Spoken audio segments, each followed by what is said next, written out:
शिक्षक साथियों नमस्कार। मेरे चैनल एडुकेटर जी में आप सभी का हार्दिक अभिनंदन है। जैसा कि आप सभी को पता है कि जेडीयू के विजय कुमार चौधरी को शिक्षा विभाग मिल गया है, अर्थात विजय कुमार चौधरी जी शिक्षा मंत्री बन गए हैं। शिक्षकों को इनसे काफी उम्मीदें हैं। इस वीडियो में आप सक्षमता परीक्षा से संबंधित ऑनलाइन मोड में परीक्षा तथा 3 जिलों के विकल्प को हटाए जाने पर अपडेट जानेंगे। साथ ही सेवा निरंतरता पर भी अपडेट जानेंगे। शिक्षक संघों की रणनीति और माननीय उच्च न्यायालय में दाखिल अर्जी पर भी इस वीडियो में बात करेंगे तथा उपरोक्त सभी बिंदुओं पर आ रही एक बहुत बड़ी अपडेट का वीडियो क्लिप देखेंगे। तो आप सभी को ज्ञात है कि कल शिक्षक संघों की मीटिंग है। शिक्षकगण गोलबंद होते नजर आ रहे हैं, चाहे वह कानूनी प्रक्रिया हो या आंदोलन की प्रक्रिया हो।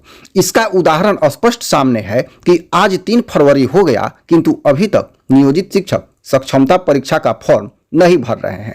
एक बहुत बड़ा संदेश जा रहा है सरकार तथा अधिकारियों को नियोजित शिक्षकों के पक्ष में कि वे अभी भी एकजुट हैं और शांत रहकर भी बहुत कुछ कर रहे हैं। तो नियोजित शिक्षकगण माननीय उप मुख्यमंत्री तथा माननीय शिक्षा मंत्री जी से बहुत ही अधिक अपेक्षा रख रहे हैं और ये भी आशा कर रहे हैं कि उनके समस्याओं का समाधान जल्द हो जाएगा। साथ ही साथ सभी नियोजित शिक्षक माननीय हाई कोर्ट की ओर भी टकटकी लगाकर देख रहे हैं कि माननीय उच्च न्यायालय का क्या कुछ निर्णय आता है। किंतु इसके साथ साथ नियोजित शिक्षक अपने परीक्षा की तैयारी में भी लगे रहे, क्योंकि 100% तय है कि सक्षमता परीक्षा होगी। 90% संभावना विश्वस्त सूत्रों से जताई जा रही है कि परीक्षा फॉर्म का डेट तथा परीक्षा फॉर्म की तिथि भी बढ़ने वाली है। साथ ही 3 जिलों की बाध्यता तथा साथ साथ ऑनलाइन मोड भी हटने वाला है। सेवा निरंतरता पर भी शिक्षक संघों ने जोरदार मांग रखा है। आइए उपरोक्त सभी बिंदुओं पर शिक्षक नेताओं की ओर से आए एक जोरदार बयान को सुनते हैं कि वे क्या कुछ कह रहे हैं। तो अभी सक्षमता परीक्षा को लेकर के जो शिक्षकों के बीच में उहापोह की स्थिति बनी हुई है, उसको लेकर के यह मेरा वीडियो संदेश है। और इसमें हम संगठन का स्पष्ट मत है कि सरकार को हर कीमत पर इस नियमावली में संशोधन करना पड़ेगा। जो हम लोगों को मुख्य रूप से 3 बिंदु पर आपत्ति है। पहला चीज है कि आप हम लोगों की परीक्षा ऑफलाइन मोड में लीजिए। दूसरा है कि ऐच्छिक स्थानांतरण का लाभ दिया जाए, जबरिया स्थानांतरण नहीं थोपा जाए।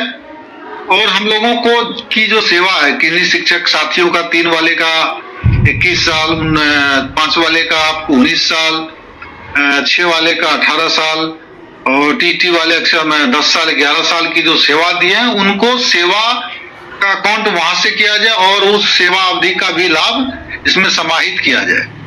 और इसके अतिरिक्त संगठन यह भी मांग करती है कि जिस दिन से आपने यह नोटिफिकेशन जारी किया है, आप ऑफलाइन बोर्ड में परीक्षा लीजिए और जब शिक्षक इससे उत्तीर्ण हो जाएंगे तो आप नोटिफिकेशन के तिथि से ही उसको राजकर्मी का दर्जा मानते हुए तमाम लाभ दिलाना सुनिश्चित किया जाए। क्योंकि यही परिपाटी रही है। पूर्व में यही रहा कि जिस दिन नोटिफिकेशन जारी हुआ है, भले वो इम्प्लीमेंट जब हो, लेकिन नोटिफिकेशन के ही तिथि से सेवा या उसको काउंट किया जाता रहा है।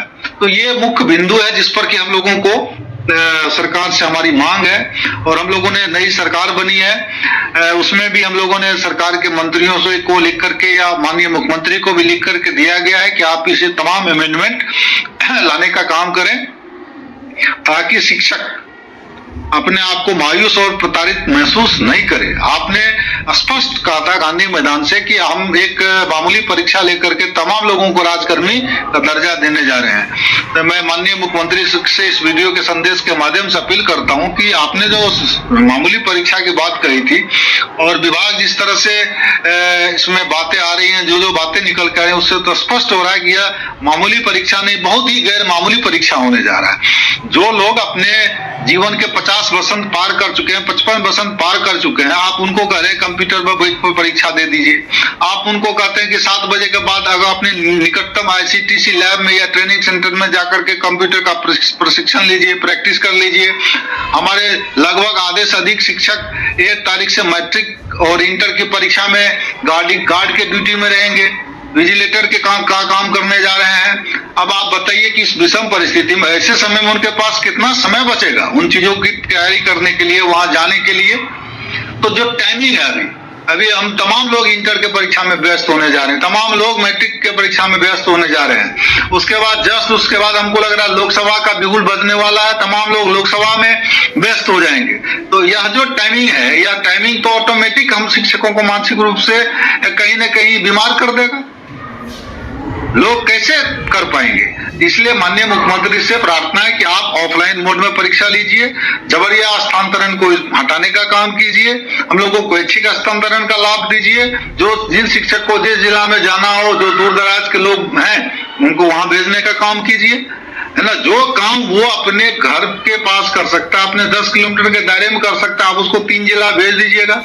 वो बेचारा मानसिक रूप से प्रताड़ित करेगा। और यह काम तो पहले आप बोले कि गांव में रहिए, अब आप कह रहे हैं कि अपने जिला से बाहर चले जाइए, तो ये कहीं से भी उचित प्रतीत नहीं। छापामारी की जाए, उसकी एक समीक्षा की जाए, उसका निरीक्षण मतलब गहन निरीक्षण किया जाए।